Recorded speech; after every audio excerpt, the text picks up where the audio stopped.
Hi, everybody. Thank you so much again for joining me for my Togetherness Tuesday. As you know, I come on every Tuesday, sometimes by myself, sometimes with a guest, and we talk about all kinds of things dealing with relationships. And so, as you know, if you're watching live, I would love to have your comments. I can even put them up on the screen. If you are watching live, I would love to have at least a hello, or I'm here, or this sounds great, so I know that you're there, because I can't always see if you're online or not. So I would love to know that. And if you'd like to be part of it live every Tuesday, be sure and subscribe on my Sailing Happily Ever After business page. And just go there and hit subscribe, and then you're going to be notified every time I go live. Great. So if you like to see me, that'd be a great thing to do. So today I'm really excited because we're going to be talking about a topic that I know affects so many people these days, and it can be such a matter of contention in a relationship, something really hard to navigate sometimes, and that is the step family, the blended family issues. And I have with me today a very special guest. I love her. This is Ali Wilks, and she owns a business called Step by Step Mom, which I think is just adorable. So welcome, Ali. Thank you. Thank you. I'm glad to be here. I'm really excited to be here. And of course, I love working with you too, Kim. Oh, thank you. So, Ali, tell me a little bit about why you do what you do, why you're a relationship coach, why you chose the blended family platform to talk about, and yeah, what it means to you. Yeah. So it was a bit of a complicated story. I am a stepmom myself. I have been in this, like some people like to call it necessarily because it makes it sound like everything goes smooth and we end up with a nice mix after a while, but it doesn't always work out that way. So I've been part of my step family now for about 12 years. I chose this field was I had some struggles, as is very, very typical for most step families. I had some challenges that I really was trying to figure out and felt like I had to figure it out on my own. I tried to find a therapist or a coach or somebody in my area that specialized in the dynamics. I had done a lot of research, and basically they say that step family dynamics are very unique to step families. So if you go to a typical therapist who does the regular therapy about couples dynamics. And so I decided to specialize in step family dynamics because, like I said, I was struggling with my own issues and challenges and wanted to focus on eventually the couples. So it's a bit, like I said, it's a bit of a meandering story. Originally, I wanted to help and support stepmoms because I'm a stepmom. But I've taken Relationship Coaching Institute where I've really decided and focused on the step couple. And so step coupling is more where I'm starting to gear my business towards. Excuse me, sorry. So yeah, it's a complicated situation, and I'm out there putting as much information as I can, because I'm focusing on education, supports, and services. And the more information that's out there in terms of education, the more supports that are out there, the better. Yeah, there's not enough resources out there for, I think, that are easy to get a hold of for some step families. It's coming. It's definitely improved quite a bit over the last few years in terms of research, but yeah, there's still lots that can be done. Yeah, well, I'm so glad that you're going to speak to us about this, because I know that it is a difficult subject, but yet there's not a whole lot out there. So I'm really excited to hear some of the tips that you have for the step, what do you call it, step coupling? Step coupling, yeah.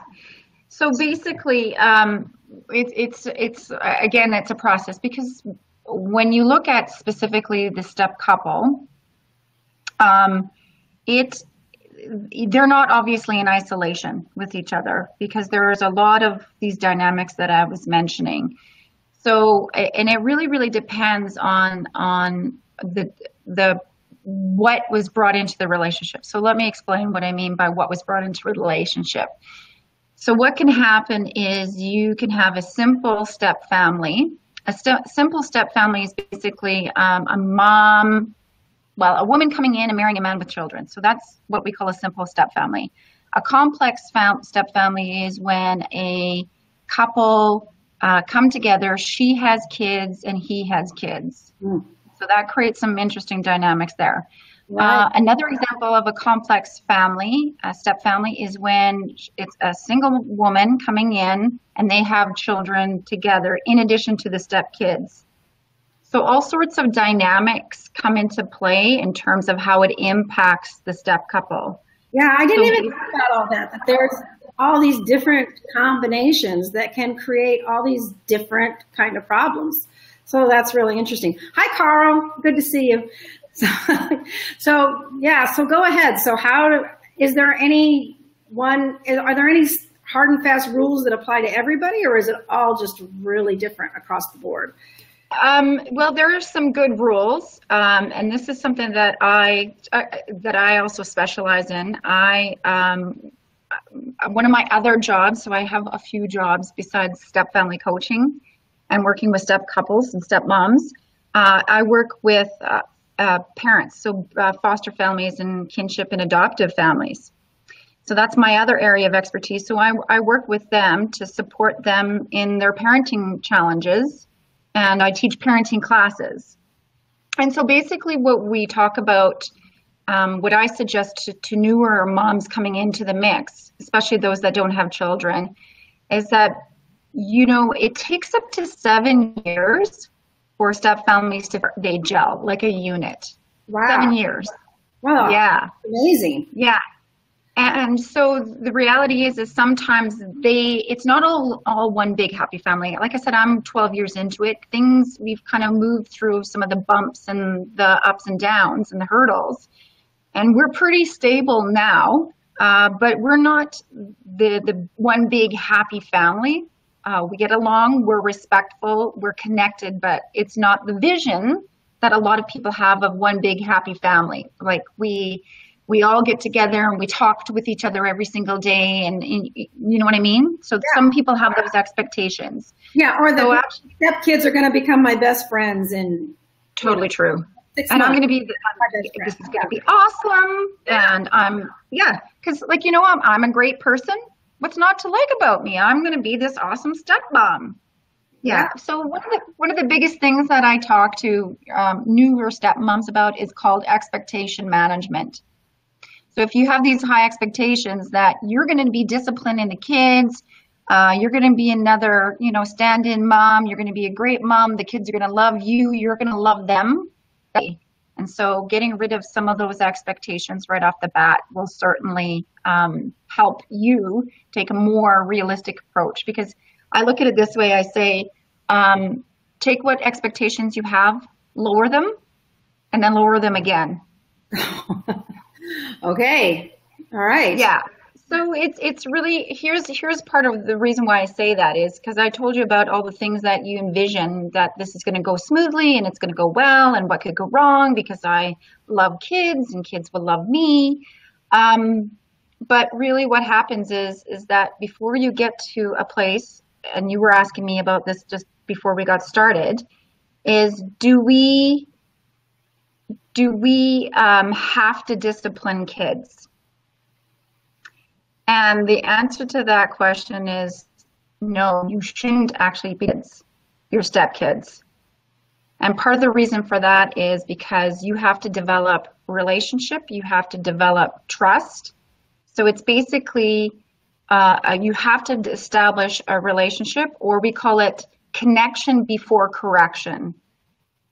So you need to have a relationship, you need to earn that place of authority before you take on that role of a disciplinarian. So basically the suggestion is, and we recommend, is leave the discipline to the biological parents. Okay. So that's lowering one of the expectations that you're going to go right in there and you're going to be super mom and be this great connection and have a wonderful, happy relationship. So yes, discipline to the biological parents, at least until you get that connection, that relationship established, and you become a person of respect and authority. So it's typically, that's one of the best ways to go. Pardon me? For some people, that's really hard to do because totally true. They go into the family and they probably, I mean, everybody's got different parenting styles. I know that from, you know, when I was married to my ex and we were raising our children, and you have different parenting styles. So I can see how, like a stepmom coming in to a father that has children, and she's thinking to herself, well, he's not disciplining them the way I would discipline them, so I'm gonna go in and do what I think. And so what you're saying is it's probably better just not to do that, right? Yeah. And it's good that you totally brought up the different parenting styles, because the reality is, if you're going in there, you know, when the children are 8 or 9 or even 6 and 7, they've already been parenting by a particular parenting style for 6-7 years, and you're coming in to fix things, it's not going to work. It's not going to work. And then there's resentment that's going to build up, and that's where you end up with the relationship challenges between the children, the stepchildren, and the mom. Right. I'm going to put a comment here. We have somebody that was on live and they put a comment. Okay.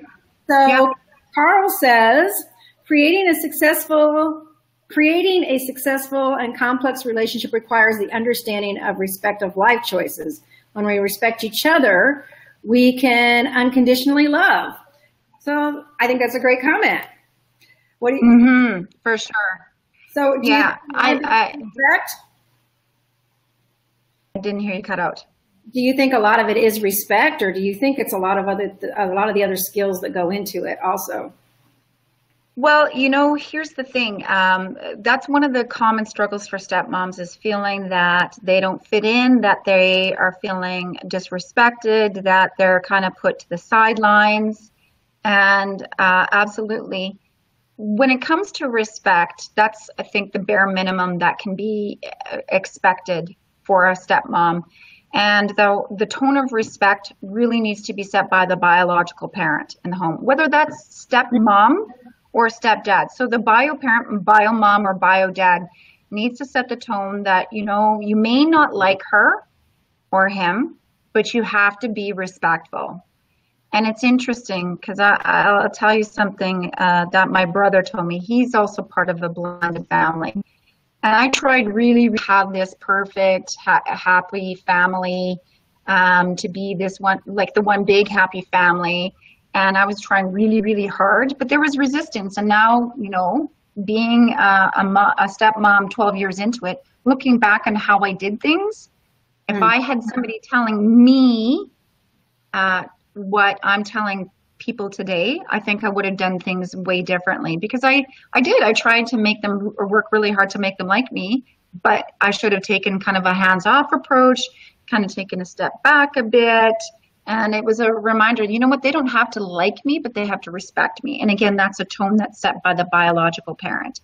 And I noticed that Carl had another comment about communication.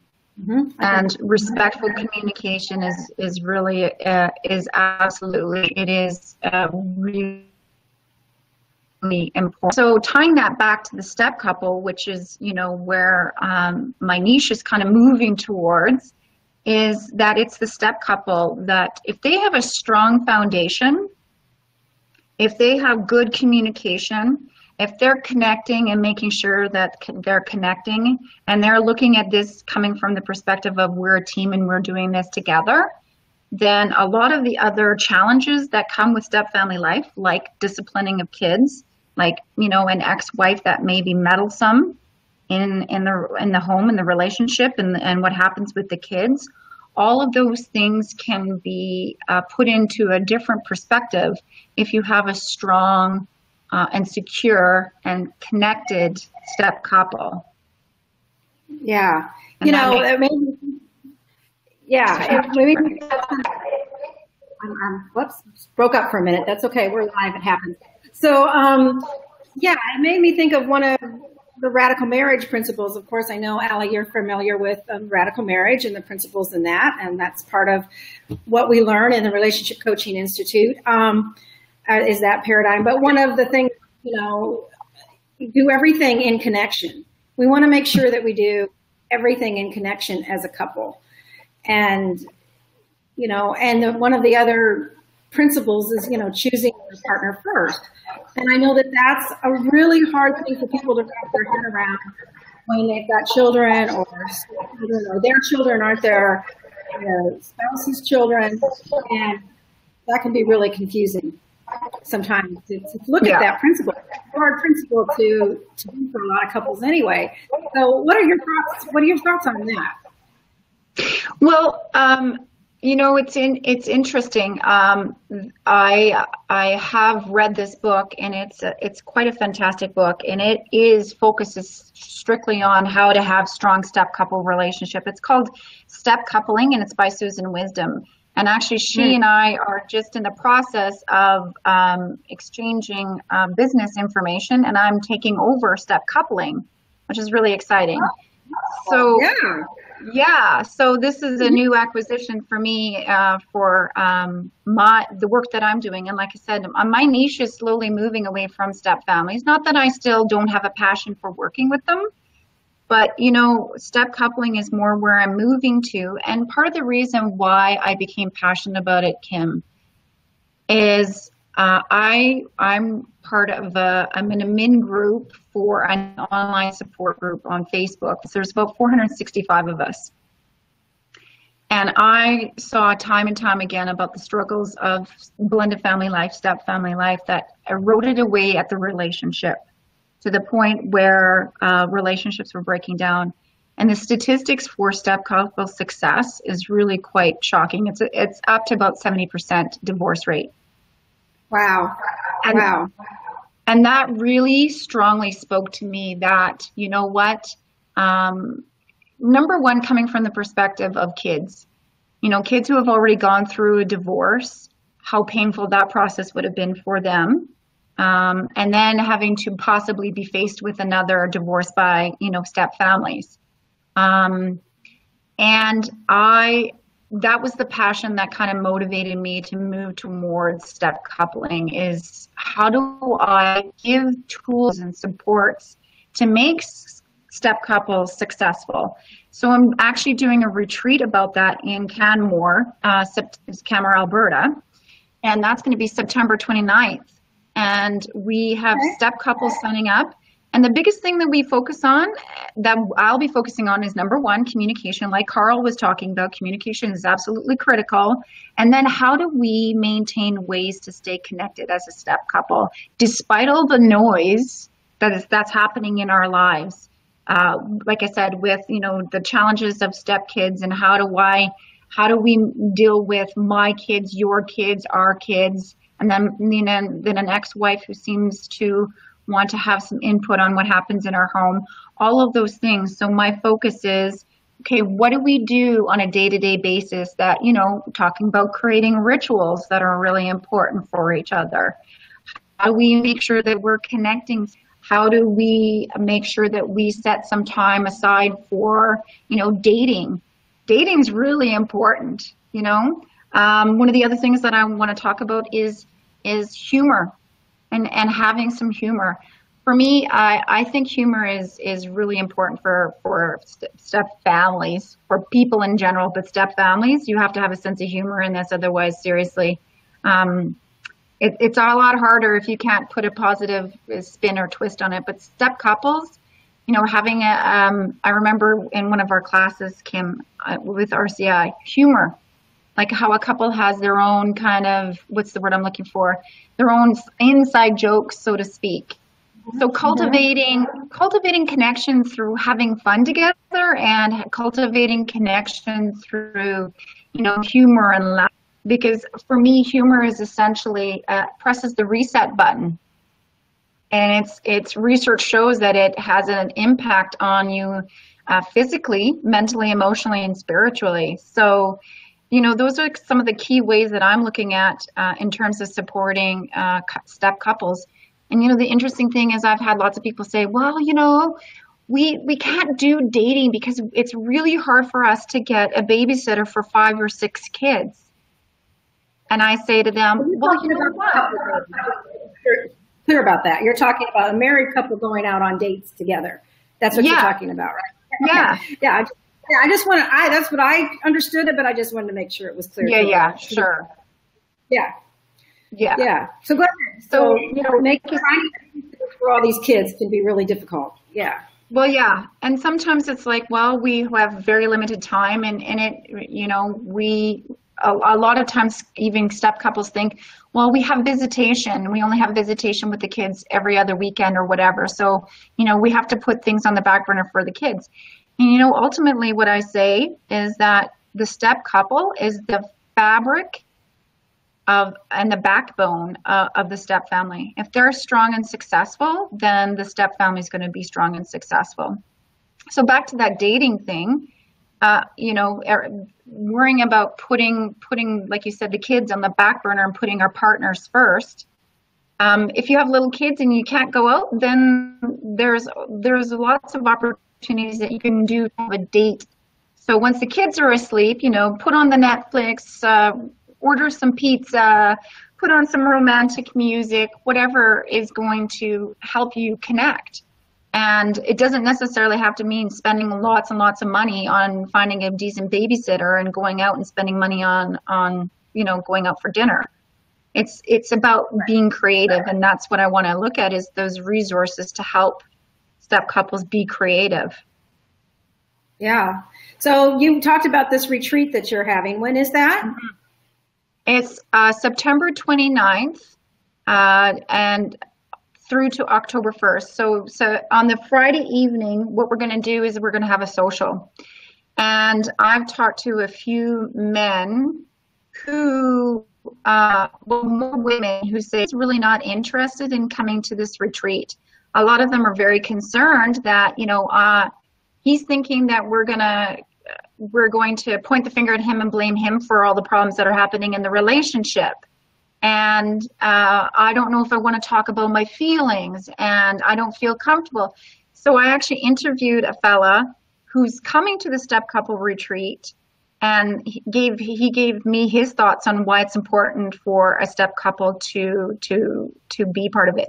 And he actually said one of the things that would be really, really neat is to have an opportunity to meet like-minded guys who, you know, are going through trying to keep everybody happy, but feeling like they're stuck in the middle.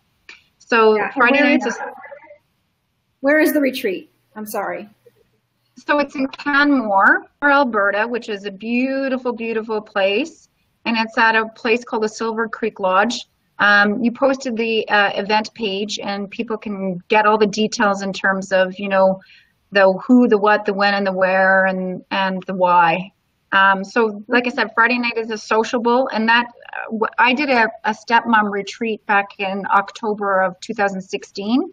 We had 20 women coming to that stepmom retreat, and it was a huge success. But the biggest part of that was the socializing and just being able to talk and share and say, yeah, this is, that, me too. That's exactly what I was going through. So I think this is an opportunity for the men to have that opportunity to say, yeah, me too. I get what it's like to be the guy in the middle trying to make everybody happy, and it doesn't always work. And then we're having sessions on Saturday. Great. So if someone doesn't live in Canada, I know I'm quite a ways, I'm clear in Florida. So how do they get in touch with you? How do they find out what you're doing and get all of this great knowledge that you have for everyone? Well, what I'm planning on doing is I'm going to record the sessions, and I'm going to have that posted on my website post the retreat. And so what I'm going to also do is the modules that I'm creating for the retreat is I'm going to have that available for purchase as well. So it can be like a home study kind of program that would be similar to what's happening at the retreat. Okay, fantastic. So we just have a few minutes left here. And so just in wrapping up, and I'm going to talk about your free gift that you have for everyone that's watching. But So any last little great tidbit of information that you want to make sure that our viewers hear about and know about before we go into that and finish out? Well, excuse me, sorry. I guess the biggest tidbit is something that we've already talked about, and that's really, the challenges that stepmoms have come to me to talk about. The biggest ones, like I said, are, having issues with disciplining the kids or developing a relationship with the kids. How do I stay connected to them, or how do I be a good stepmom? How do I manage the challenges that the ex throws my way?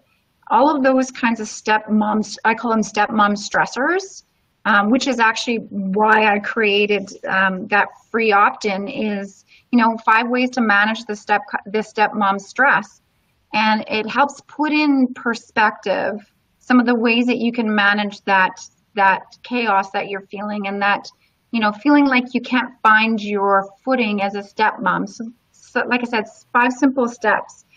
But the last 2 tips I find are most important for stepmoms and step couple success. And the tip number 4 that I talk about is self-care.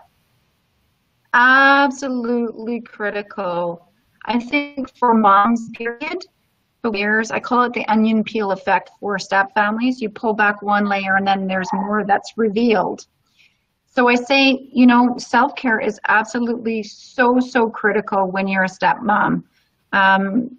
It's important to take some time out for yourself to help you gain some perspective. You take things not so personally, and that's part of the challenge, I think, for a stepmom is, like I said, you feel like, I'm this awesome person. I love kids. I'm a fun person, but here's the reality. It takes a little while for those stepkids to get to know that. Like, they haven't got the memo how awesome you are. So it takes them a while to get to know you, and you just have to be patient. So self-care is super critical in the meantime until those bumps are worked out. And the last one that I talk about, and tying it back into the successful step couples, is step couple care. That's so important for step couples. And again, step couple care is just making sure, like I said, you talk about communication, which Carl had mentioned, your viewer had mentioned.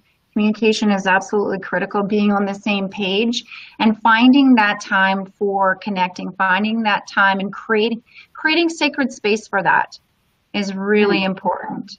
Yeah. Thank you. And Samantha Molnar said, thanks guys, this was helpful. So I think that we've been very helpful to some people today, and I really appreciate this time that you've given us. And so the free gift that you have is a report, is an article? Yeah, it's basically 5 steps, the 5 tips of how to manage stepmom stress. And like I said, I identified 2 of them that are really important. Beginning of the beginning, because more stuff's coming my way now that I've acquired this new business, for sure. Yeah. Lots of updates coming. Yeah, so to get any opt-ins from any of my Facebook Lives, from any of my guests, you're going to go to www.sailinghappilyeverafter.com/free stuff. And there you will find a link for Ali's gift, and you'll be able to go in there and click on that and be able to get her gift on 5 steps. 5 steps for handling stepmom stress. Thank you so much. Great. You're welcome. So, thank you so much, Ali, for being with us. Like I said, I knew this was going to be a really hot topic for a lot of families that are dealing with, well, what you said is not always really blended, even though that sounds really good. Yes, totally. It can be really tough. And I love the fact that you're really starting to put your focus on the couple, because like you said, if the couple's working, then everything's going to work much smoother. And so I'm really excited to see what you're going to do. And going forward, I hope you keep us all informed. And maybe we'll have you on again after you've gotten all that up and going and you've had your retreat. And so maybe you'll have some other great juicy tidbits and gifts for us. So I really appreciate that. Thank you. My pleasure. And absolutely, I'd be more than happy to come back. Okay, well, great. So for everyone else, thank you again for joining me for my Togetherness Tuesday. Again, I come on every Tuesday, or I try to come on every Tuesday, talk about relationship stuff. As you can see today, if you leave a comment or have a question, we'll put it up there so that the other viewers can see it. Maybe we can get it answered right live on the broadcast. So if you want to subscribe and make sure you see it live, then go ahead and go into my Facebook page, Sailing Happily Ever After, and subscribe to the live videos, and you will get notified every time I'm on live. I also keep them there on that page, and I also put them on my YouTube page, so you can check me out on YouTube, Sailing Happily Ever After. So thanks again, Ali, and I look forward to next time. So until next Tuesday, keep keeping it together. Bye-bye. Bye. Thank you.